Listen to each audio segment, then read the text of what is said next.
Welcome, friends. MC Starman here with Diana Robinson. We want to welcome all the new subscribers to the Healer and the Dreamer channel. Thank you so much for supporting us. It's been so nice to share this wisdom with all of you. So thanks for joining us. And today we're doing a new moon video. Yeah, we'll be doing a video about the Cancer new moon coming up. It's going to be on Monday, July 17th at 11:32. That's just before noon, and that's Pacific Standard Time, so just for your location. Martin has coined it, nurture your own nature. Martin, what do you mean by that? Well, it's the Cancer thing, right? Cancer. So in the Cancer new moon, you see the new moon in Cancer here. So we have the sun and the moon and the earth all aligned. And Cancer is ruled by the moon. So then this is a very lunar Cancer, nurturing new moon. Connecting with our own nature, I think, is a really big point in, what we call mental health these days, but which is really spiritual health. So connecting with the nature, this is a very introverted new moon that seeks to be nurtured and cared for, and so our deep sense of connection is so important to our family, to our mother, to nature itself. And so new moons are like that. It's kind of the end of a lunar cycle, the beginning of a new one. Hummingbird just flew by. Hi, hummingbird. And so yes, what is Cancer for you, my dear? A lot of what you just shared, yeah. The need to be nurtured, and that aspect of ourselves that also wants to nurture others, connect with the feminine, the motherly instincts. Also look at Cancer as it's a cardinal sign and ruled by the moon, but it's the first water sign. So it's kind of that beginning of opening the doors to the emotional capacities itself. So if you look at Aries as the beginning, then by the time it gets to Cancer, there's this beginning of the emotional development. So there can be this maybe emotional rawness, or a little bit more sensitivity tends to come along with the Cancer archetype. So it's really beneficial to be gentle with ourselves during this time, and gentle on each other especially too. What's interesting, I just pulled the Three of Wands there. So there's a lot of, I think, contemplation, right? The sun has been climbing and climbing towards the solstice. In Cancer is the first sign after the solstice, a cardinal sign, initiating the new season, but also a sense that now we're on our way down. The days are getting shorter, the sun is getting lower slowly, and so now it's all downhill from here. And so a need of contemplation and to nurture ourselves. Of course, summer is a rest season, but also a celebration season for all that we've accomplished. And so this is the time where we gather with family and go to the lake, or and nurture our own nature is what sounded right to me. I love it. What's interesting, if you pay attention to this new moon, so a new moon, basically, when you see the sky, the sun in the sky, the moon's right there too. So as the sun and the moon set on the horizon on the 17th at night, you're going to see Mercury, Venus, and Mars. Have you been able to see Mercury at night? I have not been looking at the night sky lately. I've been pretty busy. Right after sunset, we've been looking at Venus and Mars, and we've been talking about it. And it's interesting how Venus is not as bright as Mars. Mars is really bright, but I was surprised. I went and saw, take a look at Venus and Mars in the sky after sunset, and then I saw really bright Mercury. And so that's, you don't see that very often, because Mercury only passes 22 degrees past the sun and returns, right? And so So you can look at that after sunset, both, all three planets, Mercury, Venus, and Mars. And that's about to change because Venus is going to turn retrograde.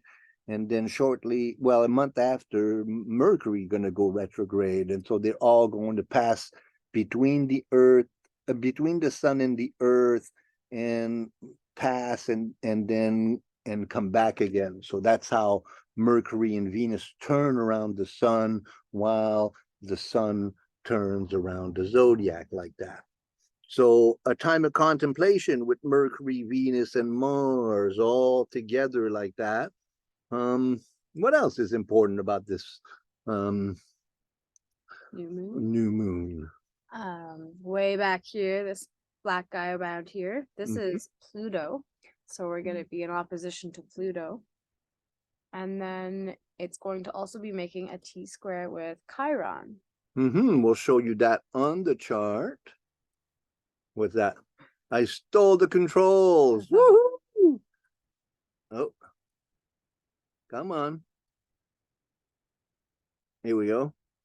So let's show us that So then we have that new sun and moon here connection, and what I was mentioning was opposite Pluto down here, and T-square Chiron. And so that's really a powerful need for healing and transformation associated, but with the new moon. But what I wanted to show everybody is, you see the Uranus, Neptune, Pluto triangle there. We've been calling that the triad of transformation. And you see how that joins with the similar one with Sun and Moon, Uranus and Neptune, and then with the conjunction forming an exact bowl shape. You see that? So Sun, Moon, Pluto, that's the top of the bowl. And then Uranus to Neptune is the bottom. So yeah, like that. And then you got the two trines inside of it, and so it forms this really tight bowl with the triad of transformation. So that Uranus, Neptune, Pluto, we saw that triangle last year, and as 2025 comes along, this will intensify. And so I think that what I feel about this full moon, a new moon, is that it's really connecting us with the intensity of the collective times. What are we going through as a collective? How is my life fitting into the collective? It's becoming more and more difficult to adjust to the rapid changes that our collective situation is offering. The cost of living issues, the rent, finding places to live, all having a sustainable lifestyle. These are all really difficult subject matters that are confronting us at the time of this new moon. So then the need to nurture one's nature again is really important. Did that make sense to you? Yeah, definitely. And so then you tie that up with Chiron too. Going backwards. You tie that up with Chiron as well. And then also Jupiter and Saturn. Well, no, Jupiter and Saturn don't involve. We're talking Mars and Saturn?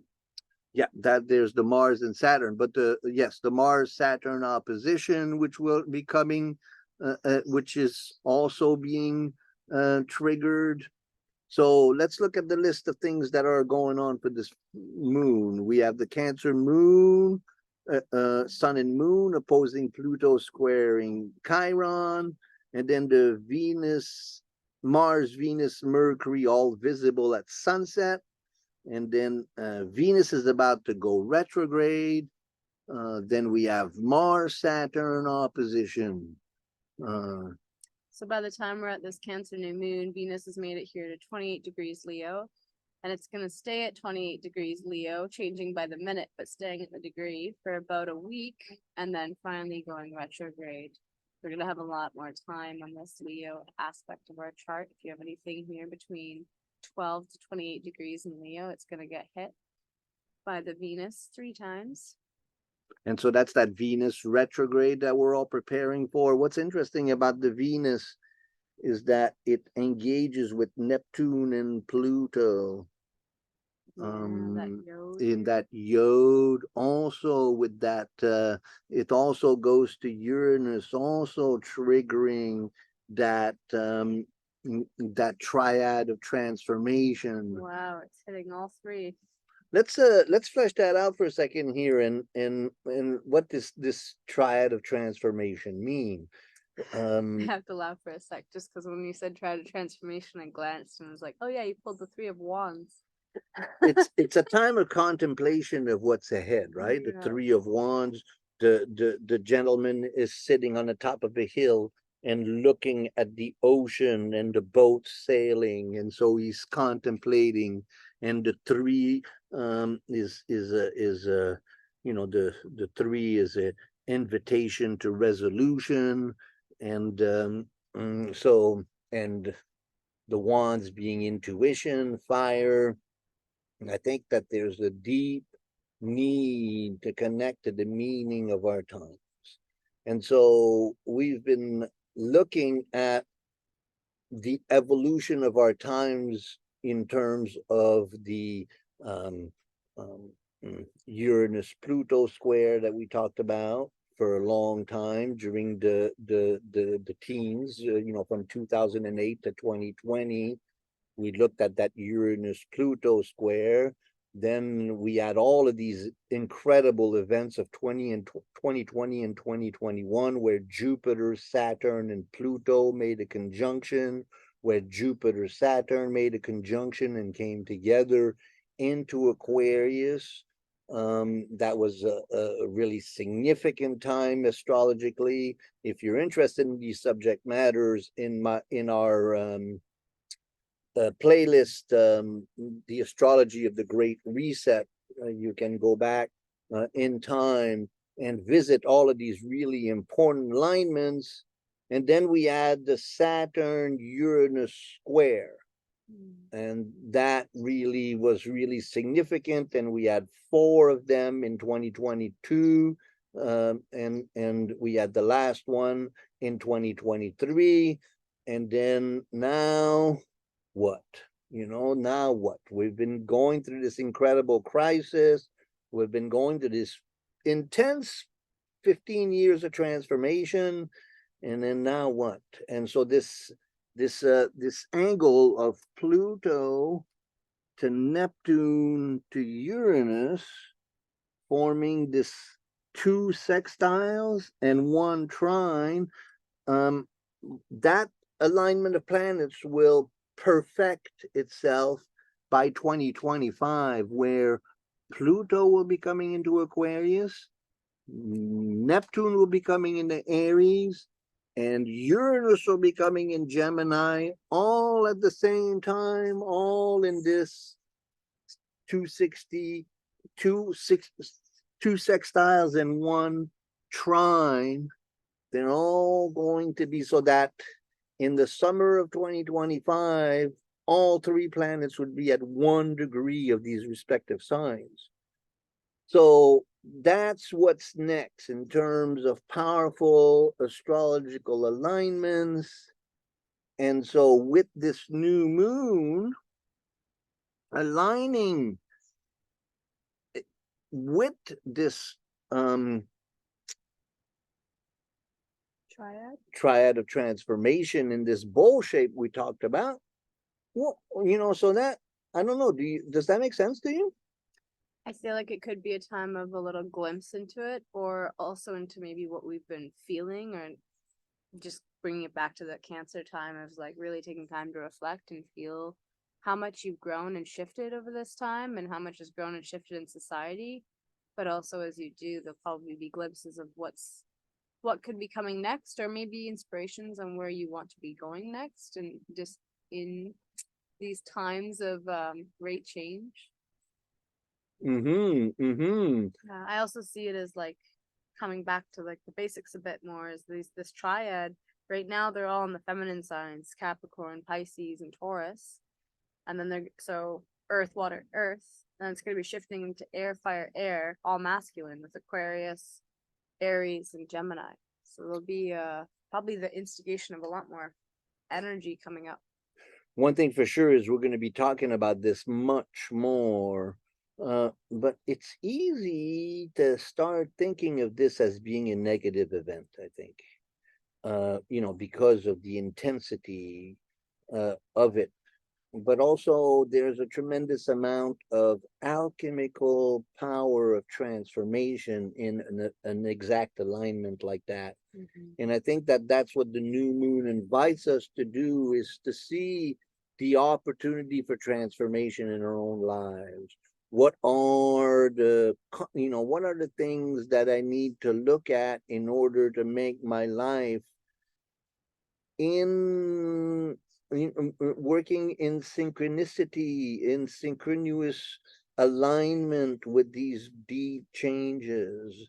And I don't know about you, but you know, I think the ground feels really unstable coming out of this big crisis. Yeah. And you know, what structures are we building? What are we creating with these energies? And so then that's what I feel. Well, not just the new moon, but also, you know, with Mercury, Venus, and Mars there, and all of these, you know, because now the moon will be coming, and then the sun will be conjuncting every one of the planets in the next little while there, and all of these planets will move, and they'll become morning stars instead of evening stars. We're kind of at a big shift, you know, and by the time Venus goes retrograde, and then Mercury goes retrograde, and then Sun passes Mars, we're going to be in the fall already, you know, and we're going to be looking at 2024. And so even though this Pluto, Neptune, Uranus is not full till 2025, we're starting to feel it. And so part of it is to realize that there's an alchemical opportunity to transform ourselves, so that we can be, you know, to use the cliche, to be the change that we want to see in the world, right? Yeah. I think how it aligns direct opposite Pluto is a huge call for that transformation. Another neat thing is the same day, if we follow the nodes much, the nodal axis shifts from Taurus into Aries on the new moon too, which to me recognizes the part of ourself that is moving away from something and moving towards something. So the south node would mean direct opposition to the north node. So something that we may need to let go of in order to step forward into what we want to be, or how we want to change, or what we want to be growing towards into. Yeah. So that's what we get to look forward to. And the new moon, you know, it's a very interesting, you know, we're familiar with full moons and how, you know, important full moons are, but new moons are just as important. That's where the seed is planted that will fructify at the full moon. So then there's a lot about setting an intention. It's a union, you know, the sun and the moon are together. It's a night of sacred marriage. It's a night of planting a seed. And so what is it that you want your life to look like over the summer, over the rest of the year, in the coming years? Take a little time, slow down, and nurture your own nature. Be connected to the universal alignments. And when we are connected, then everything unfolds as it should be.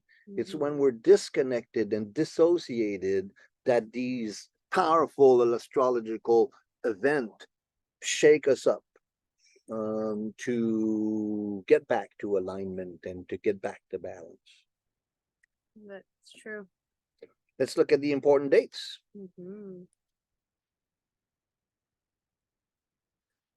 So today is July 12th, and Mars is coming in the Virgo. What's Mars in the Virgo feel like? Ooh, get the work done. Get the work done, collect the medicines. Collect the medicines is a good one. I also had a funny experience today because I work in natural health. My coworker was pointing out she's also into astrology, saying, "Hey, when is Virgo going into or Mars going into Virgo?" Because I just noticed, and me too, how many people are interested in intestinal worms all of a sudden, and all the worms and parasites. It's an interesting time. So cleaning up our diet, cleaning up our digestion, really making sure it's organized and hospitable for that which we want to be there. So Virgo being separating the wheat from the shaft, it's a good time to work on digestion.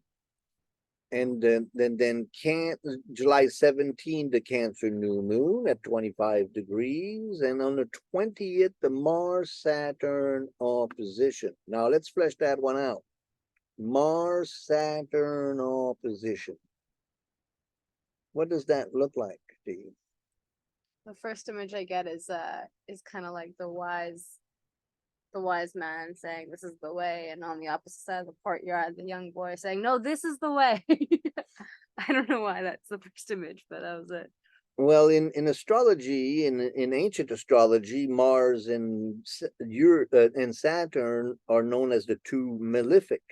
And Right. so in a confrontation, the warrior and the old man are confronting each other in opposition.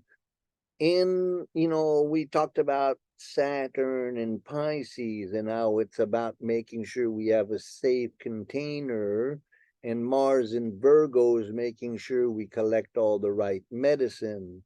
So I think that in that sense, it can be a very positive thing. But I think, the need to really be balanced and to really be mindful and to slow down and to collect the right medicine and to work on our containers so that we can be a safe in the troubled waters that we're navigating. That's how I would look at that Saturn in opposition to Mars. Does that make sense to you? It does, yeah. It's a good reminder. I'm sure it'll be felt, especially if you have it on those degrees in your chart. Then Mercury Venus conjunction. Or Venus stations retrograde first at 28 degrees. And right where it's starting to turn back retrograde, Mercury joins it. And that's very interesting because we were looking on the chart there. And if you want to go back to the chart. oh, the chart. Okay. Yeah. So you see the yod, right? The finger of God with Pluto, Neptune, and Venus. And so Mercury will join it so that you'll have Mercury, Venus, Neptune, and Pluto. And this yod will be, because of the station of Venus, it will be constellated for the whole 2 weeks leading to the full moon. So that, and then it will be joined by Mercury. So there's a lot of insight into that. Neptune. So Neptune, well, it's not in Aries yet. In Pisces, about transcendence. Pluto in Capricorn, about old structures dying. And then Mercury and Venus in Leo. It's an interesting time for writing and for performance and for creativity, especially as the sun comes into Leo, and then the next full moon, which will be in Leo Aquarius, in conjunction with Mercury and Venus. So how do I shine my light into the world? How do I show up into the world in the need for redemption, Neptune and Pisces, and transformation, Pluto and Capricorn? That is going to really set the tone. And so, what was that date again? July 28th. Ooh, July. Whoop. So that was the 27th and the 23rd. And so that keeping, but also all the way to the Aquarius full moon, which is on the 1st, that yod is strongly constellated. And then, just as a note, Mercury will turn retrograde on the 23rd of August. So we'll have Venus and Mercury both moving retrograde at the same time. A little ways away. Yes. And you have some medicines you want to talk to us about. Yeah, just bringing it back into the body. Cancer in our body rules the stomach and also rules the mammary glands and connective tissues and the female reproductive system in the womb, coming back to that mother energy that can come with cancer. Nurturing your own nature. The tissue salt that's correspondent with cancer is the first tissue salt, calcium fluoride, also known as fluoride of lime or calfluor. It's the primary salt for the connective tissue in our body, and it helps to support our venous system, so bringing the blood back into the heart, bringing things back into the center. And it's used a lot in the muscular system as well, of course. It's what allows us to stretch and then come back. So it's the stretching capacity. So often in, for instance, parenthood, motherhood, there's an ability and need for stretching your capacity. And cancer is really beautiful in that it shows up in its creativity as a stretching of the self, which is gorgeous. It's also important in all stages of life. A little quote that I was reading about this tissue salt is: stretch, bend, pull, push, relax, tear, and repair is more like it. So just speaking again to that need to stretch and then being able to come back to center after you stretch. So when we're deficient in this tissue salt, calcium fluoride, it can look like things like sagging skin or varicose veins. There can also be issues with connective tissue getting stuck in the body or not having the elasticity there. So maybe not healing quite as well as you would like from a tear or a break or sprain or surgery even. If any of those things are parts of the body you're working on, like calfluor could be really supportive for the body. And it's found naturally in a lot of raw vegetables, sesame seeds, spinach, broccoli, mushrooms, squash, and pineapples. I look at cancer and calfluor as the tissue salt that helps carry the water to every cell of the body. And if we don't have water and life force, the blood coming to every cell of the body, then that body piece will atrophy. So it's really important that it's getting a nourishing supply, and then being able to also clean up the debris. So this is where it's the life-giving, and then also the death is honored again in the water cycle with cancer here. So it can bring the nutrient supply and then also carry the debris back and away. And if that cycle gets sluggish in the body, that's when we see the beginning of disease. That's fascinating. Thank you for that. And so, thank you so much for joining us. As you were talking, I was reflecting on how kind everybody's been to us in supporting the channel and in tolerating our idiosyncrasies. We take one take and that's all, and we do no editing.